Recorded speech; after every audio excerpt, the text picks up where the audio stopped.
네, 여러분 안녕하세요. 밀리핑 인사드리겠습니다. 오늘은 주식부터 이야기를 하겠습니다. 종합주가지수는 미국도 오늘 이제 아침에 끝났는데요.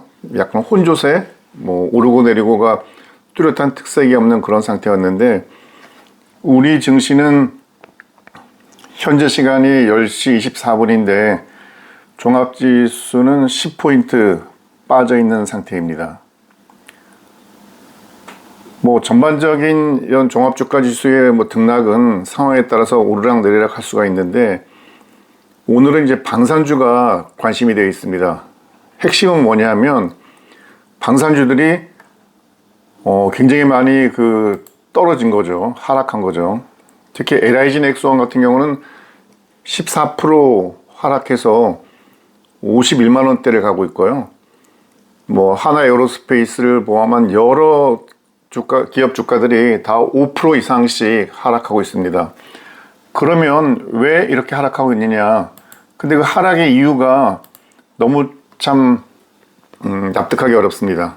첫째는 트럼프 대통령과 푸틴이 조만간 만나기로 했잖아요. 그러니까 러시아 우크라이나 전쟁이 종전될 것이기 때문에, 그래서 방산주가 앞으로도 가긴 힘들 것이다. 그러니까 휴전이 되게 되면 전쟁을 하지 않게 되니까, 그러면 무기 체계들의 수요가 줄어들게 되고, 그러면 결국 그것이 방산업계에 미치는 영향이 마이너스가 될 것이라는 건데요.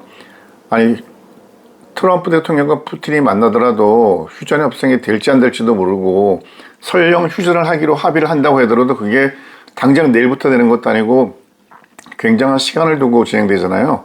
그리고 이런 휴전협상에 이런 거 말고도 지금 국방비를 늘리겠다는 분위기가 전 세계적으로 일어나고 있는 마당인데, 이런 휴전협상 하나 때문에 주가가 떨어진다는 거는 그건 참 이해가 안 되고, 또 다른 하나는 방산주가 너무 올랐다. 어제 LIG도 실적 발표를 했는데, 지금 실적 발표한 모든 기업들의 실적이 너무너무 좋거든요. 그래서 지금까지는 방산주에 대해서 예찬만 하던 국내 증권사 여러 애널리스트들도 지금까지는 계속 방산 문제없다 했는데, 최근 들어서는 이 분석이 약간 좀 이상합니다. 그러니까 목표가는 인상하는데 매수 추천은 하지 않는다. 이런 거죠, 보면. 그래서 이야기는 방산주가 단기가 너무 많이 올랐기 때문에 그 상태에서 더 오르기는 좀 시간이 필요하다. 그러니까 시간적으로 약간 진정할 시간이 필요하다라는 그런 이야기인데요. 그러나 방산기업들의 수익성이 개선될 것이라는 곳에서는 이의가 없다. 그러니까 이게 헷갈리는 거죠. 그러니까 실적은 더 좋아질 것인데 매수 추천은 하지 않는다.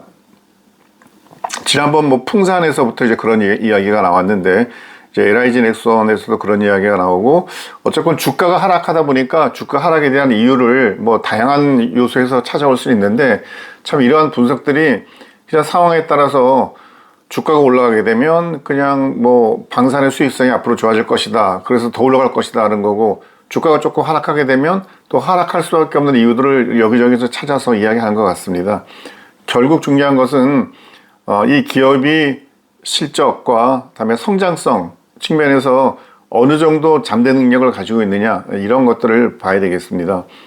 특히 방산주는 실적은 당연히 잘 봐야 될 때고요. 그러니까 지금의 실적이 아니라 미래의 실적이죠. 미래의 실적이라는 것은 결국 기술력, 그러니까 미래의 성장성에 달려있는 거니까 이 두 가지에 좀 포커스를 두고 지켜보시면 좋을 것 같습니다.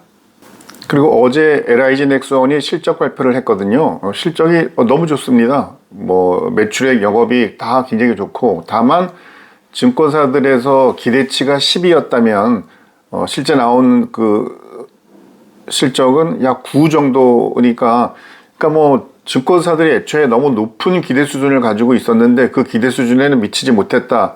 그렇다고 해가지고 실적이 나쁘다는 얘기는 아니거든요. 근데 이제 LIG는 어제도 사실 좋은 실적임에도 불구하고 주가가 내렸고, 오늘은 또 여러 가지 이런 주변적인 영향 때문에 주가가 내렸는데, LIG 넥스원의 주가도 좀 왜 이렇게 내리지 궁금하기도 하고 의문스럽기도 한데 계속 지켜보는 게 좋겠습니다. 오늘 많은 언론에서는 미국의 아주 유명한 기업이죠. 특히 인공지능 AI 전문으로 이름이 있는 안두릴의 팔버럭키 대표가 이제 우리나라에 와서 국내 여러 기업과 MOU를 맺었습니다. HD 현대, 대한항공하고도 협력을 맺었고, 또 안두릴 같은 경우는 우리나라에 이제 공식적으로 지사도 설립을 했죠. 유명한 AI 전문 기업은 우리가 이름 많이 익숙한 것들은 이런 뭐 안두릴, 팔런티어, 뭐 오픈 AI 이런 여러 기업들이 있잖아요. 근데 이제 이런 기업들이 우리나라에 들어와서 국내 기업과 MOU를 맺고 MOA를 맺는다. 이제 이런 것들은 한편으로는 굉장히 환영할 만한 일이지만 또 한편으로는 굉장히 조심스럽기도 합니다. 왜냐하면 우리 국내에 AI 쪽 기반이 거의 없잖아요, 보면. 그러니까 우리 국내 기업들이 AI 부분에서는 아직 매우 약한 아주 햇병아리 수준인데, 세계 최강의 AI 기업들이 국내에 들어와서 국내 기업과 MOU를 맺고 또는 전략적 제휴를 하게 된다면 앞으로 국내 방산 기업들이 우리 무기 체계에 AI 기능을 집어넣으려고 할 때 어디 걸 쓰겠습니까? 당연히 성능이 좋고 기능이 좋은 미국의 이런 유명 기업들의 AI 체계를 집어넣으려고 하겠죠. 근데 그런 것이 한 번만으로 그치면 좋겠지만 오히려 그런 선진화된 AI 기업들의 기술이 우리 국내 방산 체계와 접목이 돼서 우리 방산 체계가 뭐 더 수출을 많이 한다거나 또는 무기 체계의 품질 면에서 고평가를 받게 된다면 그럼 미국 AI 기업과 이런 밀착 관계는 더욱더 커져갈 수밖에 없는 거고, 그런 세월이 가다 보면 우리 대한민국 방산은 이 미국 AI 기업들의 좀 과격한 표현이지만 식민지, 그러니까 AI의 식민지가 될 수도 있는 거거든요. 그러니까 우리 스스로 자강의 힘을 키워야 됩니다. 미국도 AI 기업들 간의 경쟁이 일어나고 있지 않습니까? 오늘 아침 기사를 보니까요, 오픈 AI, 우리가 잘 알고 있는 챗GPT 만드는 기업이잖아요. 여기에서 미국 정부에다가 챗GPT를 $1에 제공하겠다. $1는 말도 안 되는 가격이지만 이렇게 해서라도 미국 내에 있는 다른 AI 기업들과의 경쟁에서 앞서 나가겠다라는 거죠. 미 국방부, 미 정부가 많이 쓰게 되면 당연히 그 제품이 앞으로도 확장성을 갖게 되는 것이니까요. 그러니까 미국에 있는 기업들도 미국 내부에서도 상호 치열한 경쟁, 뭐 일종의 전쟁 단계에 돌입을 했고, 그런 거에 여파로 해외에도 나름대로 이제 수출을 하는 거죠. 그러니까 미국의 AI 기업들도 해외 진출, 해외 수출을 하는 건데, 그 중에 이제 대한민국도 하나의 이제 타겟으로 잡혀진 것이고, 대한민국의 팔란티어나 뭐 오픈 AI, 쉴드 AI 이런 기업들이 와서 국내 기업들과 MOU를 맺고 자신들의 AI 제품을 알리고 있습니다. 우리가 스스로 이런 AI 부분에 대한 투자를 많이 해서 우리 스스로 기술력을 키우는 게 사실은 가장 중요하죠. 근데 지금은 너무 그런 것들이 안 돼 있다 보니까 어쩔 수 없이 국내 기업이 미국의 이런 AI 기업들과 전략적 제휴를 통해서 뭐 MOU나 뭐 MOA를 맺어서 그들과 협력하고 있는데요. 이런 협력의 단계를 넘어서 종속의 단계로 갈 것이 매우 염려스럽습니다. 예를 들어 함정을 만드는데 우리 HD현대중공업이나 하나오션 같은 곳에서 또는 LIG가 뭐 무인수상정, 그러니까 정찰용이 됐건 뭐 공격용이 됐건 무인수상정을 만드는데, 무인수상정이 그냥 아무데나 막 갈 수 있는 게 아니잖아요. 거기를 두뇌처럼 통제하고 컨트롤하는 게 결국 AI 인공지능이라고 볼 수 있는데, 그 인공지능이 미국산 인공지능 제품이 국내 기업들의 예를 들어 무인수상정에 들어간다고 생각하면 그 제품이 당연히 성능이 좋을 수밖에 없죠. AI 기능이 뛰어나니까. 자체 이런 것이 계속 지속되다 보면 국내에서 AI를 연구하는 기업들은 오히려 씨가 말라서 완전히 미국 기업에 의존하는 상태가 될 수밖에 없습니다. AI는 그래서 말로만 AI가 필요하다, AI가 미래전의 중심이 된다 하고 말로만 떠드는 것이 아니라 실제 그러한 기술력을 가지고 있어야 되고, 그런 기술을 개발할 수 있는 연구 환경도 만들어줘야 되는 거죠. 국내에 이런 AI 관련되는 스타트업도 많이 생겨나야 되는 것이고, 또 그들끼리 경쟁도 많이 돼야 되는 거죠. 최근 언론에 보도된 것만 보면요, LIG 넥슨이 미국 팔란티어와 MOU를 맺어서 뭐 빅데이터 기반 무기 체계를 개발하겠다는 것도 나왔었고, LIG 넥슨은 뭐 실드 AI하고도 그런 걸 했었죠. 최근은 이제 LIG 넥슨이 LG와 함께 방산 AI를 개발하겠다. 뭐 이런 것도 매우 좋습니다. 그런가 하면 한화 시스템도 방산 소버린 AI를 구축하겠다고 해서 대학과 기업 11곳과 MOU를 맺었죠. 그래서 이런 것들이 실제 MOU를 맺고 협력했다는 문서에 서명한 것이 아니라 머리가 뛰어나고 이런 AI 쪽에 아주 특화되어 있는 그런 연구진들이 모여서 실제 기술로서 AI의 어떤 성과물을 내놔야 되는데요. 이렇게 말로만 변주 굴리는 상태가 되면 안 될 것 같습니다.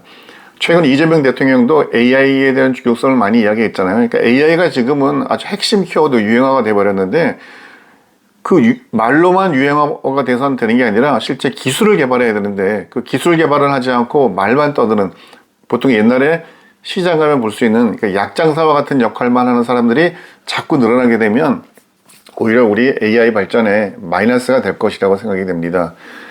미국의 안드릴 대표가 국내 기업과 와서 MOU 서명을 했는데, 사실 우리가 바라는 건 이런 거죠. 국내에서 이런 AI 관련되는 그런 스타트업이나 기업들이 막 발전하는 거죠. 발전은 그냥 되는 것이 아니라 또 자기들끼리 경쟁을 통해야 되죠. 그래서 경쟁에서 살아남은 그런 AI, 대한민국의 AI 기업이 어느 순간은 미국이나 유럽이나 뭐 중동이나 또는 동남아시아나 진출해서 그 나라 기업들과 MOU를 맺고 MOA를 맺는 그런 날이 사실은 우리가 가장 원하는 미래라고 생각합니다.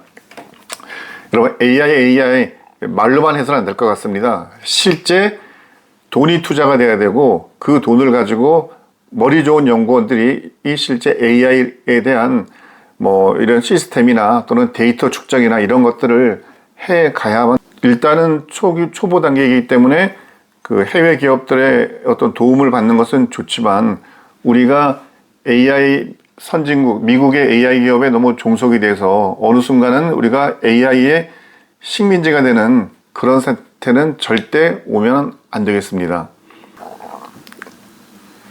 네, 최근 이 사관학교 통합에 대한 이야기들이 많이 나왔었죠.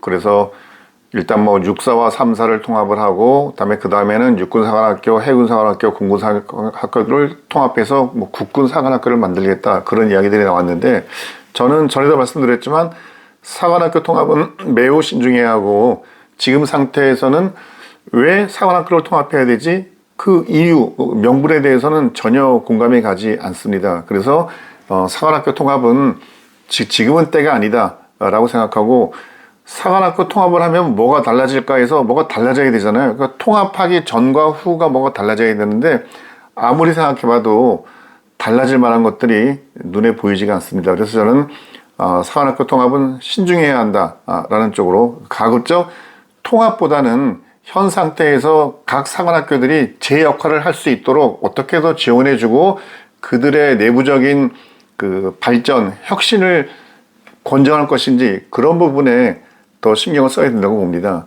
얼마 전 채널A 뉴스에서 육해 공군 사관학교를 각군 통제 벗어나 국방부 직속으로 전환하겠다라는 뉴스가 나온 적이 있습니다. 이거는 지금은 이제 육해 공군 사관학교가 육해 공군에 각각 소속이 되어 있죠. 법으로 그렇게 되어 있고, 그러나 이거를 각군 소속이 아니라 국방부 소속으로 소속을 변경하고, 그 소속 변경을 기반으로 해서 결국 사관학교 통합, 국군 사관학교를 만들겠다는 이야기인데요. 저는 이것도 사실 뭐 두 가지 측면입니다. 첫째는 지금 사관학교가 어떤 문제가 있다라고, 사실 지금 통합이 직접적인 원인이 되는 것은 12.3 비상계엄에 육사 출신들이 많이 관여됐기 때문에 이 육사를 약간 힘을 빼겠다는 거잖아요. 그러면 현재 육군사관학교가 육해공군으로 분리되어 있는 곳에 어떤 문제점이 있습니까? 이게 사관학교가 분리돼가지고 무슨 심각한 문제가 드러나거나 사관생도 육성에 이건 정말 너무너무 나도 이거는 잘못됐다라는 게 있다면 모르겠는데, 현재 그런 건 없거든요. 오히려 각각의 사관학교가 있는데 그 사관학교에게 보다 좀 충분한 지원을 해주고, 사관학교가 국민들이 원하는, 대한민국이 원하는 그런 사관생도로 갈 수 있는 올바른 커리큘럼을 가지고 있느냐, 또는 그 커리큘럼이 서로 경쟁적으로 선의의 경쟁을 하고 있느냐, 이런 것들을 봐야 될 것 같은데요. 두 번째는 각군 통제에서 국방부 직속으로 바뀌면 뭐가 달라질까요? 소속은 예를 들어 육군 소속이었다가 국방부 소속으로 육군사관학교가 바뀐다고 치면 그렇게 해서 육군사관학교가 뭐가 달라집니까? 육군사관학교는 변하지 않고 그들이 그 교육받는 프로그램이나 뭐 이런 것들은 변함이 없거든요. 그래서 이런 것들이 자꾸 본질은 벗어나고 자꾸 다른 것들로 본질을 그 가리려고 하는 그런 그 개선이 아닌가 생각이 됩니다. 사관학교 생도들한테 물어보건 또는 누구한테 이야기하더라도 지금 사관학교가 분리되어 있어서 문제가 생긴 건 아니잖아요. 분리되어 있는 사관학교가 됐건 통합된 사관학교가 됐건 얼마나 올바른 프로그램을 가지고 올바른 커리큘럼으로 정예장교가 될 수 있는 사관생도를 육성할 수 있느냐가 문제인데 이제 그게 안 되기 때문에 문제인 거죠.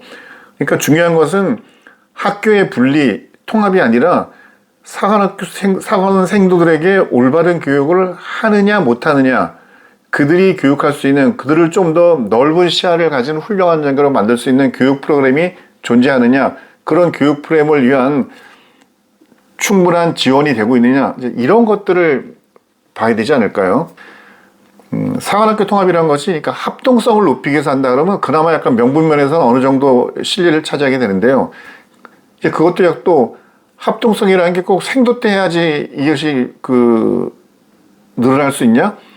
저는 생도 때보다는 오히려 한 대위나 소령 정도 됐을 때 육해공군 장교들을 한 군데 모아서 일정 기간 교육을 통해서 서로를 이해할 수 있는 기회를 만들어주고 서로의 작전에 대한 공감대를 갖는 그런 것이 오히려 더 실효성이 있다고 생각을 합니다. 하여튼 사관학교를 뭐 통합한다든지 또는 지금처럼 사관학교를 육군 통제, 각군 통제에서 벗어나서 국방부 직속으로 한다든지 이런 문제보다 앞서서 왜 사관학교를 통합하려고 하는가, 그 부분부터 좀 깊은 고민이 있으면 좋겠고 이런 부분에서 많은 의견을 수렴했으면 좋겠습니다. 그냥 정책 결정자들이 책상에 앉아서 정책을 결정해 버리면 자칫급 피해는 지금 사관학교에 있는 4천여 명의 사관생도들이 피해자가 될 수 있고 사관생도들의 피해는 결국 우리 군의 피해로도 연결될 수가 있는 거거든요.